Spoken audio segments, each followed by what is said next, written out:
Hi friends, నేను మీ కృష్ణని. మేము ఇక్కడ బుర్రా కేస్కి వచ్చామండి. ఈ బుర్రా కేస్ దగ్గర మా కార్ ఇక్కడ పార్క్ చేసాము. ఇంకో కార్ అక్కడ ఉంది చూడండి. మా పక్కన కార్ ఉంది. ఈ కార్ నెంబర్ వచ్చేసి 9834. నేను కార్ పార్క్ చేసి దిగానండి. దిగ్గానే ఇటు చూశాను, ఈ విండో వేస్తుంది.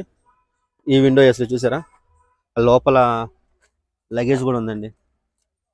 కొంచెం మీరు బయటకు వచ్చినప్పుడు కార్ పార్క్ చేసి వెళ్ళినప్పుడు ఒకసారి చూసుకోండి, గ్లాసులు వేసామా లేదా కార్ లాక్ చేసలేదా అనేది చూసుకొని వెళ్ళండి. ఇప్పుడు వీళ్ళు వచ్చేంత మేము ఇక్కడే ఉంటాము. వాళ్ళు ముందు వస్తే వాళ్ళు సేఫ్గా వాళ్ళ ఐటమ్స్ తీసుకుని వెళ్ళిపోతారు. మేము మా కస్టమర్స్ ముందు వస్తే మేము వెళ్ళిపోతాం. మరి తర్వాత ఇవి ఉంటాయో ఉండవు అనేది మాకు తెలియదు. మరి దయచేసి ఎవరైనా సరే కార్ ఎక్కడ పార్క్ చేసినప్పుడు ఖచ్చితంగా అన్లాక్ చేయండి, ఒకసారి చెక్ చేసుకోండి. అలాగే విండోస్ కూడా చూసుకోండి. ఎందుకంటే కొంచెం వాల్యుబుల్ థింగ్స్ ఉంటే అవి మళ్ళీ పోతే ఎవడు కూడా మనకి.